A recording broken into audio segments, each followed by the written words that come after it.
Welcome. In this video I'm going to be taking a look at this Fitee Thunderbolt 5 cable. So this was provided to me by the distributor, but they're not compensating me for this video and they're not reviewing it before I post it. If you find this video helpful and you want to purchase one of these, I'll put a link to it in the description, and if you use that, it helps me out a little bit and doesn't cost anything extra. So let's get this open.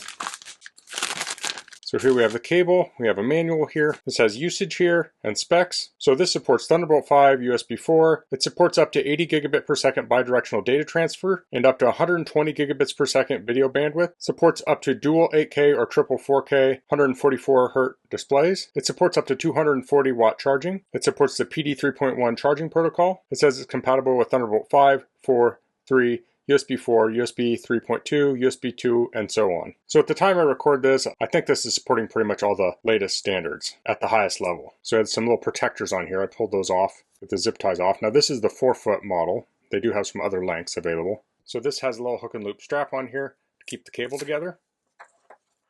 Both ends are going to have a USB Type-C connector. It lists the speed on the side, so it says 80 gigabits per second, 240 watts. It has a very thick cable, and it has a braided sheath over it, so that's going to help against abrasion resistance and pulling. So it's a very solid, sturdy feeling cable. So let's test this out with a couple things. So here I have a MacBook Pro with M4 processor. I have the power adapter. I'll plug that in here. And then I'll plug this into the USB-C port. So this MacBook can charge with USB-C or with MagSafe. I'll plug the other end into the charger. So now it's charging. So I'm currently at 82% state of charge, and here we're drawing, it's ramping up right now.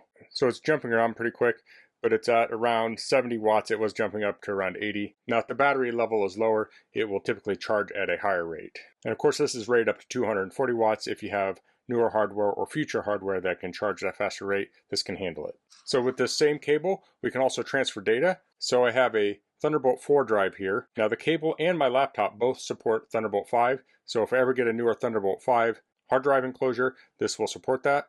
So I'll unplug the cable that came with it, and it came with a very short cable. So we have this longer cable here, and I'll plug into the drive. So I'll open up a speed test here. I'll connect up to the drive. I'm going to run the test.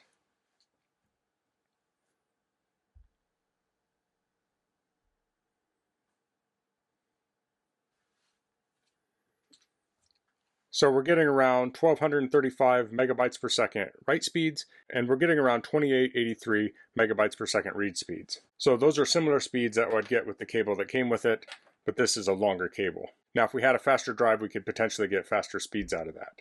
So I'll stop that test. I'll unmount the drive and unplug it. So this whole time I haven't unplugged this from the computer. Next I have a 4K monitor, so I can plug that in. This is a portable monitor, but it supports USB-C input. So now this is going to power this off the laptop and supply video data to the monitor. So the monitor is up. So here I have a 4K video. I can pull it over to the monitor. It's actually not configured quite right, but go there. And now we can play a 4K video on the 4K monitor.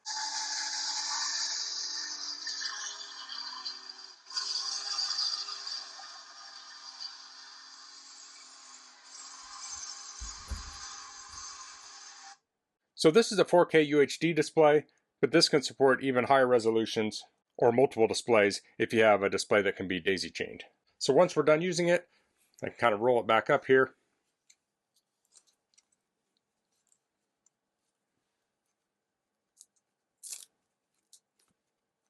And I can tie it back up with that strap. So that's the Fitee Thunderbolt 5 cable. I really like the versatility of this cable. It supports all the latest standards, some of which aren't super commonplace right now, but with a cable like this, you're future-proof for at least a little while. Now I showed this with a power supply, a display, and a hard drive, but you could also plug this into a dock that uses Thunderbolt. But a cable like this can be great for something like a MacBook to plug into a monitor. You can plug this into the MacBook, the other end into the monitor, and it can supply video. But then the monitor might also have USB ports to act as a USB hub, and it can send it all down the one cable. And of course it sends the audio with the video too. So if you're going to carry a single USB-C cable in your bag, I think this is a great option because it will cover all your bases. So that's all I'm going to cover in this video. If you have any questions, please leave them in the comments. If you like this video, please click like. If you haven't subscribed to my channel, I'd appreciate it if you could do that. And thanks for watching. Until next time, goodbye.